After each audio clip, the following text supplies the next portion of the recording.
Hey, this is Jon Oliva, and you are watching Metal Blast, so crank it up.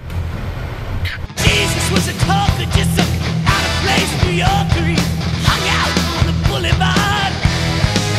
He ain't bought 7 nickel candies. He was saving up all his quarters. He bought himself a cheap guitar. Started playing bars. Kids came in their cars. Why did you decide to do the Hall of the Mountain King as this show instead of just focusing on Jon Oliva's Pain? Well, it was an idea that Chris and our tour manager came up with, and they told me about it, and I thought about it, and I was like, you know, that would be fun, because we haven't done a JOP record since Matt passed away. We really didn't know what we wanted to do, but we wanted to come out and play a little bit, and you know, I thought that, you know, since the old albums are just reissued by Adele, that it would be good to give them a little kick in the butt. Plus, I've never done it before, so it was something that, you know, I've been doing this a long time, so it's something I've never done before, and that was kind of exciting me. It's like, wow, this is different. I've never played a whole album before, so, and the fans have been loving it. It's been going over really good, so I'm really happy about it. Savatage is considered a very important band in hard rock. Did you ever imagine that Savatage would become this? I don't know, not really. We were just happy to be able to survive. You know, back in those days, we really didn't know what was going on as far as till we hooked up with O'Neill on Mountain King. Before that, it was very hard. We had a very hard. We were ripped off by everybody. You know, it was sad, really. And you know, but Mountain King was the turning point. That was our comeback record, you know, and then from that point on, it went very well for us. So, you know, it's another reason to do it. It's a little sentimental thing there, you know. It was an album that Fight for the Rock. Yeah, we called it Fight for the Nightmare. That was the lowest point that we were ever at, because our managers stole all our money, and we were stuck in London with no money. And we had 2 weeks. We had just spent doing Power of the Night like 6 months. Max Norman from Ozzy, and now all of a sudden they turn around and go, well, you only have enough money for 3 weeks. So we were like, you know, and the album stunk because we only had 3 weeks to do it. The material was all wrong. We should have done that material, but you know what? That's how you learn in this business. You know, that was our one big fuck up. Sorry. So it was because the stories, you know, kind of sketchy, and everyone says something different. But basically, the label wanted something more commercial. Well, our managers wanted us to be the next Journey, because they knew I wrote a lot of different types of songs. So I had put a demo of songs that I'd written for them to shop to other artists. And they called this meeting one day, and they said, no, we decided that you guys are going to do these songs, and we're going to make you guys the next Journey.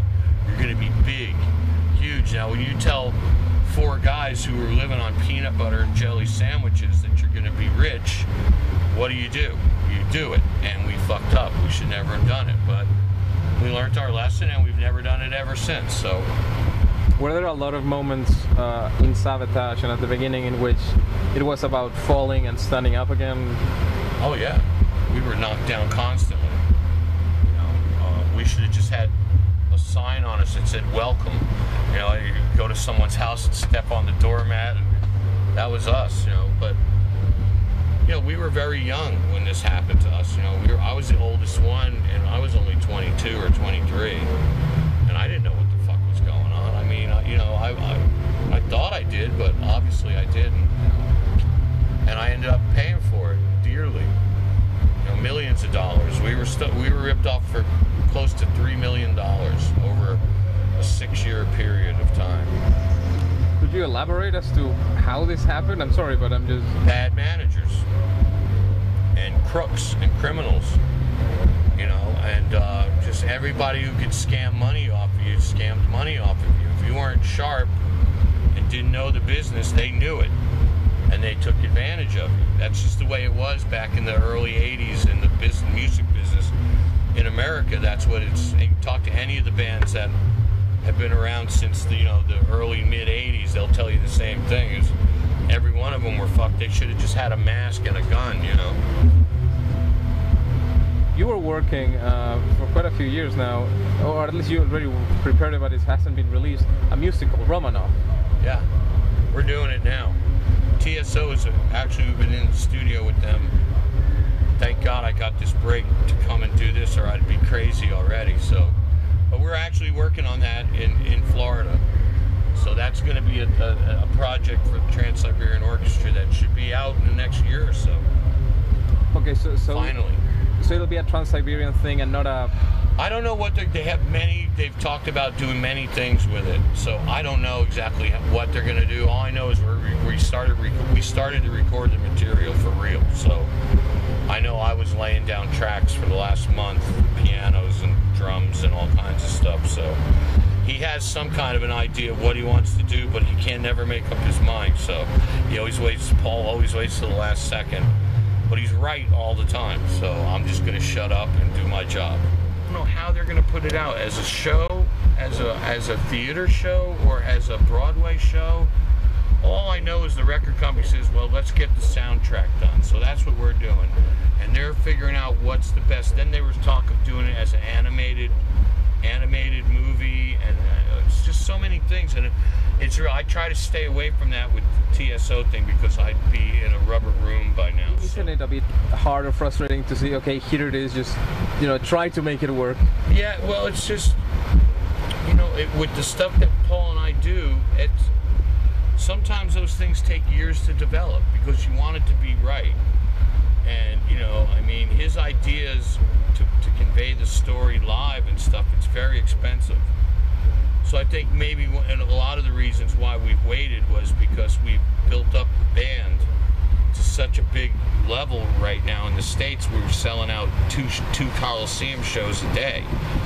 It's 40,000 people a day, and now the finances are to the point where we can experiment a little bit more. We have a little bit of slack. We can try to do this and invest some money into some new technologies and stuff, and that's what he's looking into. And my main gig with that is to write music, and I leave the business to him because I'm from my past record as a businessman, I'm a complete failure.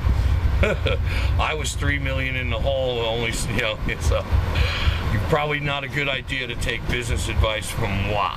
About Paul, he's not, and that goes back to what you said about the Savatage thing. He won't cheapen the audience, or he won't cheapen the name Savatage means a lot to him and to me as well. And yeah, we could take a 1 month break and slap some crap together and rehearse for 2 weeks and come over and play and make a fortune. But unless we can do it right, we're not going to do it. Unless we can come over here and it be like Trans-Siberian Orchestra level.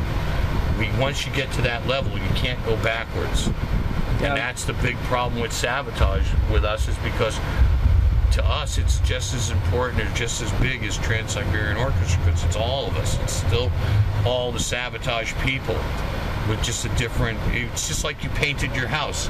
Your house was white for 25 years, now it's blue and white.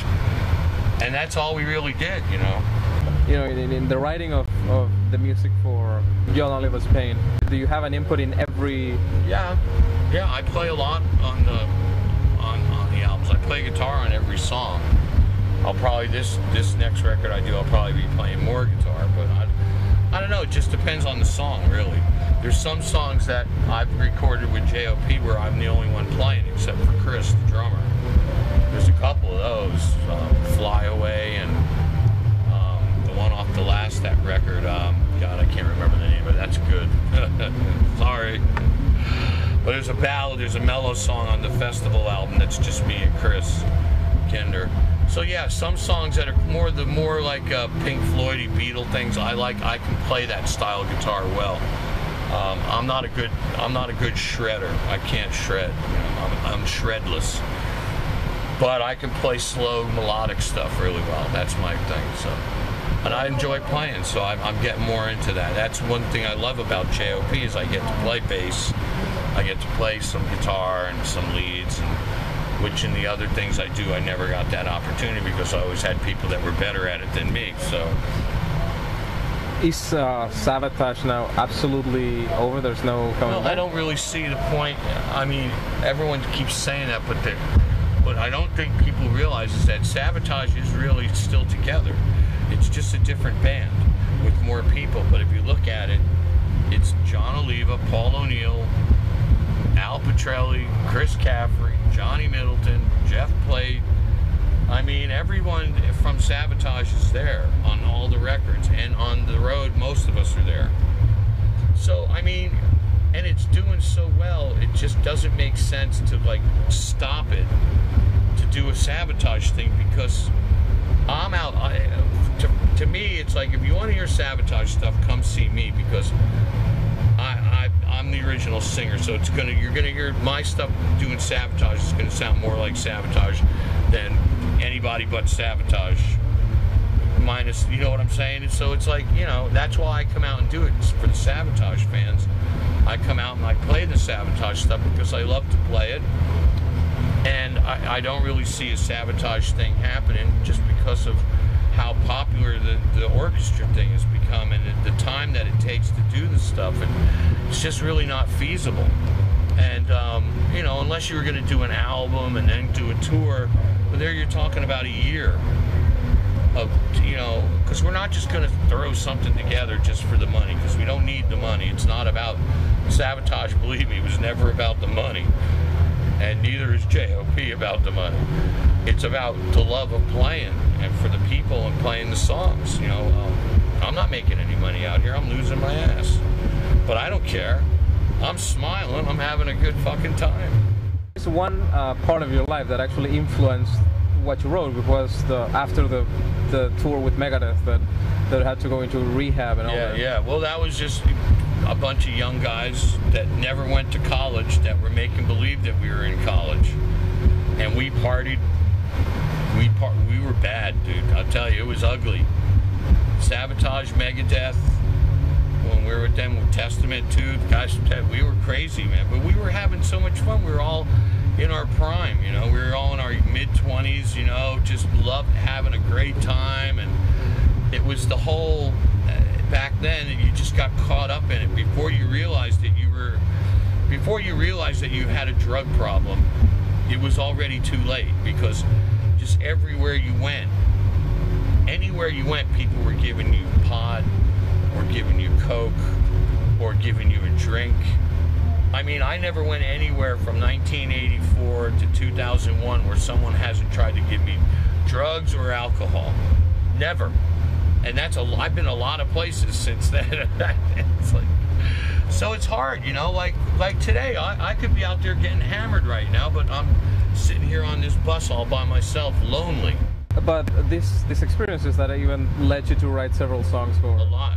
Do they still influence your life or your writing style? No, I don't really party like I used to anymore. I can't, you know. I'm 50 years old. It's like I'll drop dead tomorrow. So I mean, I smoke because everybody I know who is in this job, it's a lot of tension, and everyone takes Valium or Xanax, and I don't want to take that stuff. If I have a smoke, I'm fine, and you know, and that's it. And I just kind of stay mellow, you know. And smoking affect your singing or make it harder? It actually makes it better for some reason. I can't figure my voice out, man. It shouldn't work, but it's working. And it doesn't make it harder, like in the breathing?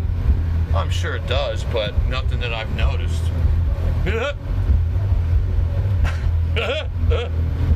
What is in the future now for J.O.P.? We're gonna do an album. We're gonna do an album, but I've got some weird ideas that I want to try, and I've got some time to you know, I just don't want to do another J.O.P. record like I've done 4 of those already. So I want to do something different. I've got some material that I've wanted to put out for a while that I'm gonna have a talk with the record company about, maybe putting something out quickly, like in the next 4 or 5 months, to give me more time to do this next J.O.P. record, because I want that to be special. And I've got some guest friends from other bands that are going to come in and play on certain. I'm going to do a double. I'm going to do a regular J.O.P. record and then a bonus disc with guest stars, kind of like the Avantasia thing, but not like a whole story and all that. He does a magnificent job, but I don't have that much fucking time. to write a whole story. So I'm just gonna have some friends that I've talked to from various bands, come in. You mentioned you mentioned Avantasia, a band that is, I mean, Savatage starts in the 80s. Avantasia is a new millennia sort of band. Yeah. Are there any bands from newer bands that you actually like or admire or at least listen to? I don't know. I mean, I've heard so much stuff. It's so hard to pinpoint them. You know, I mean, no one really stands out that I would say is brand new band, because I really haven't heard many of the like bands that have come out in say the last year or two.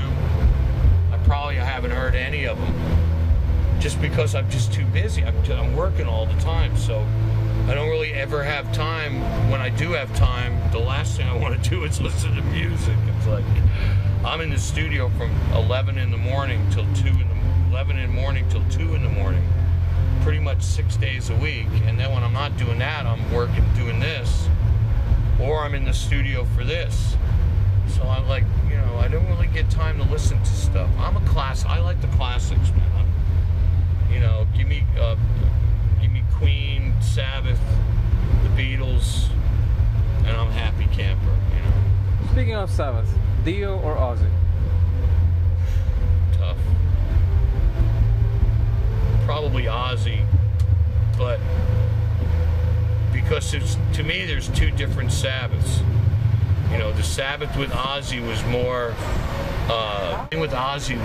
straight melody lines, hook lines, like Iron Man and stuff, where the stuff with Ronnie was a little bit more progressive, instrument-wise, metal-wise, you know, riff-wise and stuff. There's more going on.